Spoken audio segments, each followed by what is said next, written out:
السلام علیکم، آپ کو آج کے پروگرام میں خوش آمدید۔ حکومت اور تحریک انصاف کے درمیان مذاکرات کا معاملہ کیا رخ اختیار کرے گا؟ گزشتہ دنوں وزیر اعظم شہباز شریف اور حکومتی نمائندوں نے پی ٹی آئی کو مذاکرات کی پیشکش بھی کی تھی۔ وزیر اعظم کے مشیر رانا ثناءاللہ کا یہ کہنا ہے کہ ملک کے 5 بڑے ہیں، ان کے درمیان اعتماد بڑھانے کے لیے رابطہ ہو تو صورتحال بہتر سمت میں آگے بڑھ سکتی ہے۔ اپنے اس بیان کی وضاحت کرتے ہوئے انہوں نے کہا کہ ان بڑوں میں وزیر اعظم شہباز شریف، نواز شریف، صدر مملکت آصف علی زرداری، عمران خان اور 5ویں کا سب کو پتہ ہے۔ انہوں نے کہا کہ پی ٹی آئی والے مذاکرات چاہتے ہیں تو 8 فروری کی جو احتجاج کی کال ہے اسے واپس لیں، جبکہ اس کے جواب میں تحریک انصاف کے چیف وپ ملک عامر ڈوگر نے کہا کہ 5 بڑوں کی ملاقات ہو جائے تو پھر جھگڑا ہی ختم ہو جائے گا۔ رہنما تحریک انصاف کا مزید کہنا تھا کہ اعتماد سازی کے لیے عمران خان سے ہمارے اتحادیوں علامہ راجہ ناصر عباس اور محمود خان اچکزئی کی ملاقات کروائی جائے۔ اب ایک طرف مذاکرات کی بات چل رہی ہے تو دوسری طرف 9 مئی سے جڑی سزاؤں کا سلسلہ بھی جاری ہے۔ انسداد دہشت گردی عدالت نے ریاستی اداروں کے خلاف ڈیجیٹل دہشت گردی کے کیس میں عادل راجہ، حیدر مہدی، وجاہت سعید، صابر شاکر اور معید پیرزادہ کو 2 بار عمر قید کی سزا سنائی ہے۔ اس سے پہلے انسداد دہشت گردی کی عدالت نے پی ٹی آئی کے 4 رہنماؤں ڈاکٹر یاسمین راشد، عمر سرفراز چیمہ، میاں محمود الرشید اور اعجاز چودھری سمیت جو دیگر تھے ان کو 10 سال قید کی سزا سنائی تھی، جبکہ 9 مئی کیسز میں اس سے پہلے بھی سزائیں سنائی جا چکی ہیں۔ اب سزائیں بھی ہو رہی ہیں اور دوسری طرف پاکستان تحریک انصاف کے رہنماؤں کی عمران خان سے ملاقاتیں بھی نہیں ہو سکی۔ اپوزیشن جماعتوں نے 8 فروری کو یوم سیاہ منانے کا اعلان کر رکھا ہے، جبکہ پی ٹی آئی نے اسٹریٹ موومنٹ شروع کرنے کا بھی جو ہے وہ اعلان کیا ہوا ہے۔ وزیر اعلیٰ خیبر پختونخوا سہیل آفریدی نے وفد کے ہمراہ چند روز پہلے لاہور کا 3 روزہ دورہ کیا تھا اور گزشتہ روز انہوں نے کراچی اور سندھ کے دورے کا بھی اعلان کر دیا ہے، جبکہ پی ٹی آئی نے بلوچستان جانے کا بھی اعلان کیا ہے۔ اب تحریک انصاف کی ایک طرف احتجاج کی کال ہے، دوسری طرف یہ مذاکرات کی جو پیشکش ہے یا جو بازگشت چل رہی ہے، یہ معاملات ہیں۔ لیکن اب یہ جو سیاسی ماحول ہے اس میں کیا کوئی پولیٹیکل ڈائیلاگ ممکن ہے یا نہیں، اور اگر ہے تو وہ کس طرح سے ہو سکتا ہے؟ اس پر پروگرام کے اس حصے میں سب سے پہلے جو ہے وہ بات ہوگی۔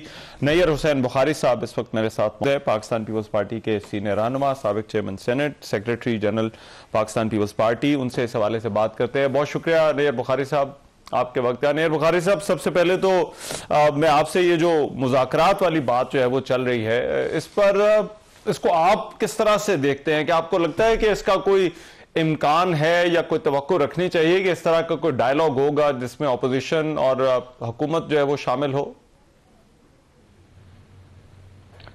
شکریہ۔ گزارش یہ ہے کہ یہ جو آپ نے ریفرنس دیا پرائم منسٹر کے پولیٹیکل ایڈوائزر کا، تو یہ تو مذاکرات کی بات جو یا آفر یہ تو پہلی مرتبہ نہیں ہوئی۔ یہ پہلے بھی فلور آف دی ہاؤس پہ بھی پرائم منسٹر نے کہا، اس کے بعد آپ پرائم منسٹر خود کہہ چکے ہیں کہ ہم ڈائیلاگ کرنا چاہتے ہیں۔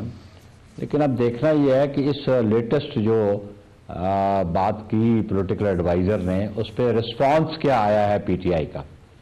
آیا پی ٹی آئی نے کوئی رسپانس دیا ہے؟ اگر وہ رسپانس ہی نہیں دیتے تو پھر کیا مذاکرات ہوں گے؟ اگر وہ اس آفر کو سیریسلی نہیں لیتے تو کیا مذاکرات ہوں گے؟ اور پھر بائی کنڈکٹ اگر وہ یہ اسٹیبلش نہیں کرتے کہ وہ ڈائیلاگ پہ بلیو کرتے ہیں تو پھر کیا مذاکرات ہوں گے؟ آپ ان کو دیکھ لیں کہ 2022 آنورڈ ڈائیلاگ ہوتے تھے اور ان کا بانی وڈرا کر لیتے تھے اپنی ٹیم کو۔ ٹیم جو جاتی تھی ڈائیلاگ کے لیے وہ ڈیسیژن لکھتی تھی تو ان کا بانی انڈو کر دیتے تھے۔ اس کی اگزامپل آپ کے سامنے ہے کہ الیکشنز کی جو بات اسپیکر نیشنل اسمبلی کے حوالے سے جو ہو رہی تھی، تو اس لیے میں سمجھتا ہوں کہ ابھی کانفیڈنس بلڈنگ میجرز جو ہیں وہ لینے بہت ضروری ہیں۔ یہ جو مسٹرسٹ کی فضا قائم ہوگی ہے، جب تک یہ مسٹرسٹ کی فضا ہے تو ڈائیلاگ جو ہے فروٹفل بھی نہیں ہوں گے اور رزلٹ اورینٹیڈ بھی نہیں ہوں گے۔ تو اس لیے میں سمجھتا ہوں کہ پالیٹکس میں ڈائیلاگ کی اپنی امپورٹنس ہے اور ایشوز بھی ریزالو ڈائیلاگ کے ذریعے ہوتے ہیں۔ ڈانگ ہماری سے ایشوز ریزالو نہیں ہوتے، ایجیٹیشنل پالیٹکس سے ایشوز ریزالو نہیں ہوتے۔ پاکستان پیپلز پارٹی کو ایکسپیرینس بھی ہے اور پاکستان پیپلز پارٹی ڈائلاگ کرتی بھی رہی ہے اور ڈائلاگ کے ذریعے ہی پاکستان پیپلز پارٹی نے ایشو کو ریزالو بھی کیا. مثلا آپ کو ایک میں سمپل مثال دیتا ہوں کہ جنرل مشرف وردی میں پریزیڈنٹ بن کے اس ملک کے اور اس وقت ان کے جو اتحادی تھے انہوں نے کہا ہم تو 5 مرتبہ اس کو وردی میں صدر بنائے گا although which was against the constitution. انہوں نے 17th amendment بھی کروا لی لیکن کریڈٹ گوز ٹو محترمہ بے نظیر بھٹو شہید کہ ان سے وردی اتروا لی ان کی.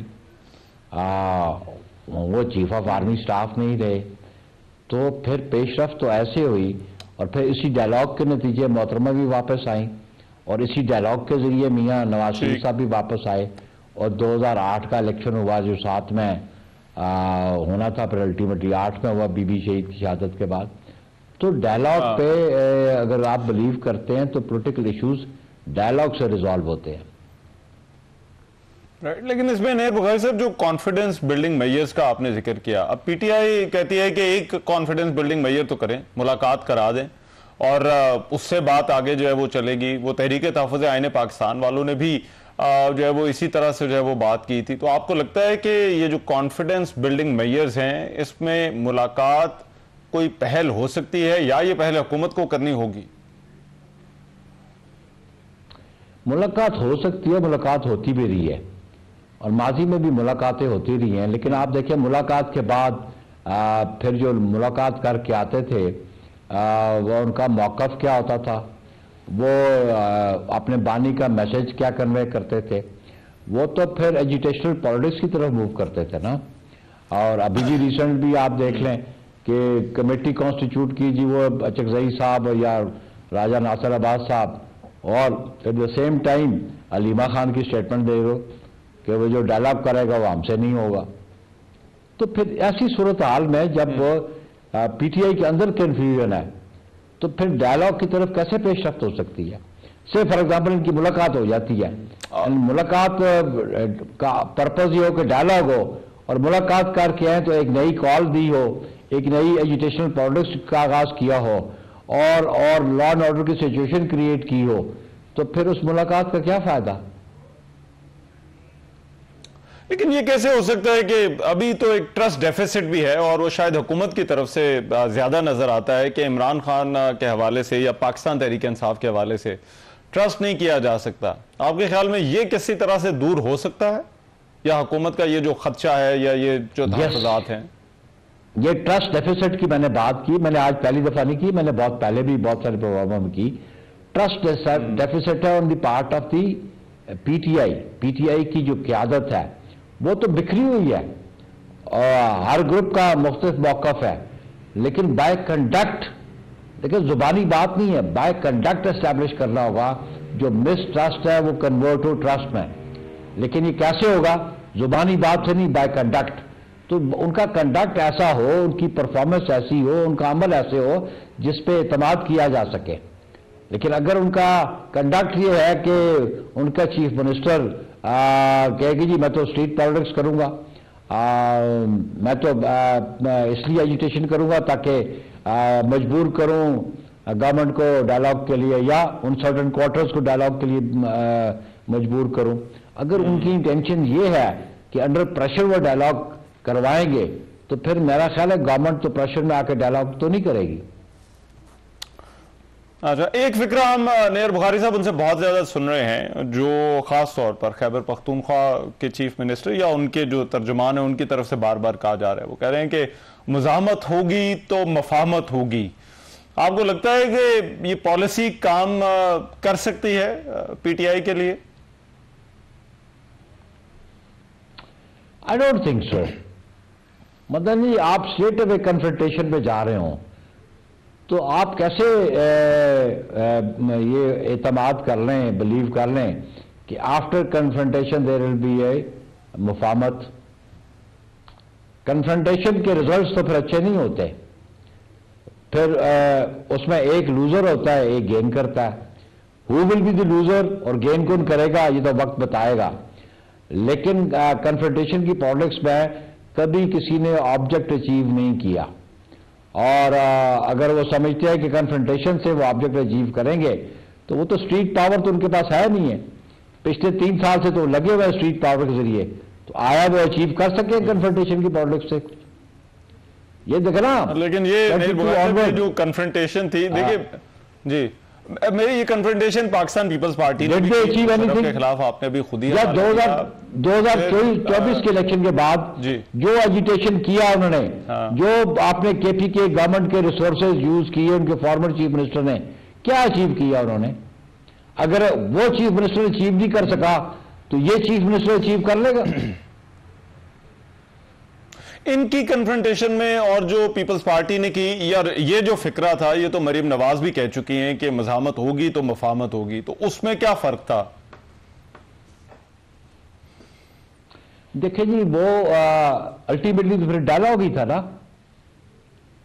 الٹیمیٹلی تو ڈائلاگ ہی تھا. اور ڈائلاگ کے ذریعے جب پی ڈی ایم بنی تو پی ڈی ایم نے جو ڈائلاگ کیا, اور اس ڈائلاگ میں یہی تھا کہ نان انٹرفیرنس ہوگی تو ووٹ آف نو کانفیڈنس ہوا. آج اسٹریٹ پاور سے وہ گورنمنٹ تو نہیں گئی عمران خان کی, اسٹریٹ ایجیٹیشن سے پاور تو گورنمنٹ نہیں گئی, وہ گورنمنٹ عمران خان کی گئی through a dialogue with in the political parties, اور نو کانفیڈنس موو ہوا. اس نو کانفیڈنس میں وہ کامیاب ہوئے تو عمران خان کو گھر جانا پڑا. دنگے فساد سے تو عمران خان گھر نہیں گیا,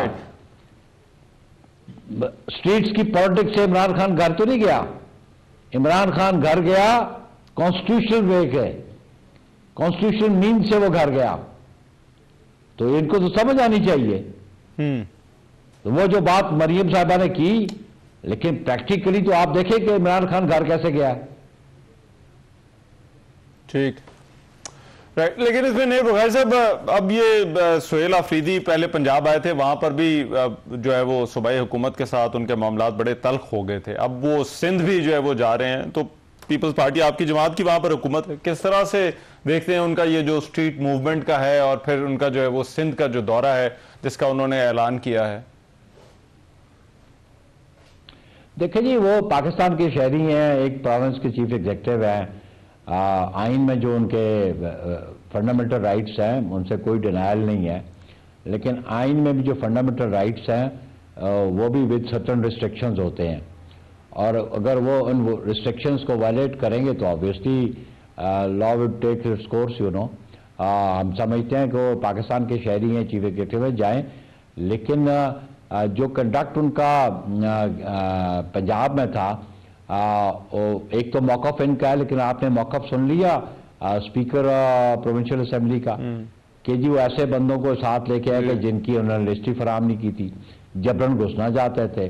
اور وہ کہتے ہیں نا کہ وہ دروازے سے دکم پیل کر کے اندر داخل ہوئے. تو آگے آپ نیشنل اسمبلی میں بھی سوائے فارمر ایم این ایز کے, سٹنگ ایم این ایز اور ایم پی ایز کے, وہ ایک پرمیشن ملتی ہے اسپیکر آفس سے کہ جو بندہ پریمیسز میں جا سکتا ہے. ہر بندہ منہ اٹھا کے تو نیشنل اسمبلی یا سینیٹ کے پریمیسز میں نہیں جا سکتا, ہر بندہ منہ اٹھا کے تو اس طرح پروونشل اسمبلیز میں تو نہیں جا سکتا. دیر آر سرٹن رولز, اور انڈر دوز رولز پرمیشن جو ہے who should be admitted to the premises, یہ اختیار تو اسپیکر کے پاس ہے. اور اگر اسپیکر کے اختیار کو وہ سامنے رکھتے ہوئے اگر وہ اجازت دیں تو, کیونکہ یہ گورنمنٹ کا ڈومین نہیں ہوتا, ادھر نیشنل اسمبلی میں بھی پرائم منسٹر کا ڈومین نیشنل اسمبلی پریمیسز پہ نہیں ہے, یہ اسپیکر اور چیئرمین سینٹ کا ہے. پروونشل اسمبلی میں بھی ڈومین اسپیکر کا ہوتا ہے. تو اسپیکر جن لوگوں کو الاؤ کرتا ہے وہی جا سکتے ہیں نا, ادروائز تو لوگ نہیں جا سکتے اس میں. یہ under the rules, provincial assembly کے رولز بھی ہیں, نیشنل اسمبلی کے بھی رولز ہیں. اچھا, تو لیکن ادروائز آپ ان کو ویلکم کریں گے, ان کا جو دورہ جو سندھ ہے؟ نہیں, ہم کیا ویلکم کریں گے, وہ تو کہ جی وہ وزٹ کرنا چاہتے ہیں تو لیٹ ہم communicate with the speaker, not with the chief minister.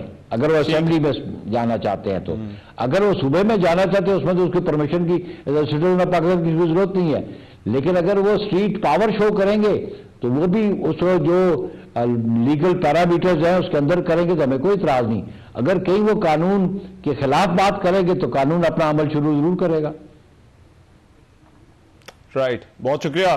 نیر حسین بخاری صاحب ہمارے ساتھ موجود تھے، پیپلز پارٹی کے سینئر رہنما بات کر رہے تھے. پروگرام میں ایک بریک شامل کر رہا ہوں، واپس آتے ہیں اس بریک کے بعد.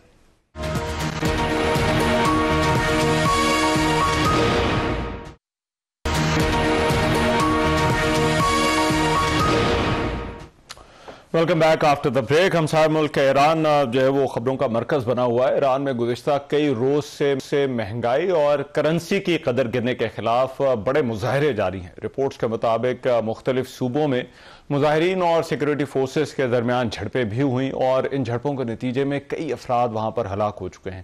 احتجاج کا جو آغاز ہے وہ اتوار کے روز دارالحکومت تہران میں تاجروں کی ایک ہڑتال سے ہوا تھا. اس کے بعد یہ جو مظاہرے تھے وہ دیگر بڑے شہروں تک پھیل گئے اور کم از کم وہاں پر 10 جامعات کے طلبہ جو ہے وہ اس احتجاج میں شامل ہو گئے. تہران میں دکاندار بھی سڑکوں پر نکل آئے. کئی شہروں میں بازار جو ہے وہ بند رہے، جبکہ سرد موسم کے باعث سرکاری تعطیل کے اعلان سے ملک کے کئی حصوں میں معمولات زندگی جو ہے وہ بھی معطل ہو گئے ہیں. گزشتہ روز ایرانی سیکیورٹی فورسز کے ساتھ جھڑپوں میں 6 مظاہرین جاں بحق ہوئے تھے، جبکہ کئی مظاہرین کو وہاں پر گرفتار بھی کر لیا گیا تھا. مغربی ایران کے مختلف شہروں میں ہونے والے تصادم میں ہلاک ہونے والوں میں ایک سیکیورٹی اہلکار بھی شامل ہے، جبکہ ایران کے دیگر صوبوں میں 2 شہری سیکیورٹی فورسز کے ساتھ جھڑپوں کے دوران مارے گئے. اب ایرانی صدر مسعود پزشکیان نے مظاہرین کے مطالبات کو جائز قرار دیتے ہوئے حکومت سے معاشی صورتحال بہتر بنانے پر زور دیا تھا. انہوں نے وزیر داخلہ کو بھی مظاہرین کے جائز مطالبات سننے کی ہدایت کی تھی. تاہم ایرانی حکام نے خبردار کیا ہے کہ امن و امان خراب کرنے والوں کے خلاف سخت کارروائی کی جائے گی. لیکن یہ جو خبر ہے یہ اب صرف ایران کے اندرونی معاملے تک محدود نہیں رہی، بلکہ اس میں جو ہے وہ امریکی صدر ڈونلڈ ٹرمپ بھی کود پڑے ہیں. انہوں نے خبردار کیا کہ اگر ایران میں پرامن مظاہرین پر تشدد کیا گیا اور انہیں قتل کیا گیا تو امریکہ مداخلت کے لیے تیار ہے. انہوں نے کہا کہ امریکہ مکمل طور پر جو ہے وہ تیار ہے اور فوجی کارروائی کر سکتا ہے. سوشل میڈیا پر دیے گئے اپنے بیان میں ان کا یہ بھی کہنا تھا کہ اگر ایرانی حکام نے مظاہرین کے خلاف طاقت کا استعمال کیا تو امریکہ خاموش نہیں رہے گا. اب اس کے بعد رسپانس بھی آیا ہے. امریکی صدر کی جانب سے کارروائی کے اس دھمکی کے بعد ایران نے بڑا سخت رد عمل دیا ہے. ایرانی سپریم لیڈر آیت اللہ خامنئی کے مشیر علی لاریجانی نے کہا ہے کہ ایران کے احتجاجی معاملے میں امریکی مداخلت خطے میں افراتفری پھیلانے کے مترادف ہے. امریکی مداخلت سے امریکی مفادات کو نقصان پہنچے گا. انہوں نے خبردار کیا کہ ایران کی سلامتی کو لاحق کسی بھی خطرے کا بھرپور طاقت سے جو ہے وہ جواب دیا جائے گا. انہوں نے یہ بھی الزام عائد کیا کہ امریکہ اور اسرائیل ایران میں احتجاج کو ہوا دے رہے ہیں. امریکہ اور مغربی ممالک کی جانب سے ایران کے جوہری پروگرام پر عائد پابندیاں اور خطے میں حالیہ کشیدگی کے باعث جو ایران کی جو معیشت ہے اس پر دباؤ جو ہے وہ بڑھا اور یہ دباؤ مسلسل جو ہے وہ بڑھ رہا تھا. گزشتہ 1 سال کے دوران ایرانی ریال جو ہے وہ امریکی ڈالر کے مقابلے میں 1/3 سے زائد قدر جو ہے وہ کھو چکا ہے. سرکاری اعداد و شمار کے مطابق دسمبر میں مہنگائی کی شرح وہاں پر 52% تک پہنچ گئی تھی. ایران میں جاری احتجاج اور امریکہ اور ایران کے قائدین کے درمیان بیان بازی کے معاملے نے اس سچویشن کو مزید کمپلیکیٹڈ جو ہے وہ کر دیا ہے. پروگرام میں ابھی ایک بریک شامل کریں، واپس بریک کے بعد.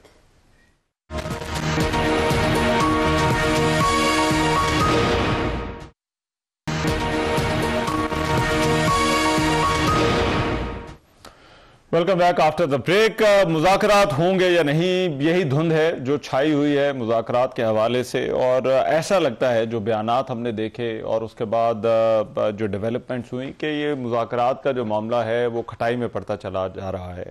حکومت جو ہے وہ اس کی ذمہ داری تحریک انصاف پر عائد کرتی ہے.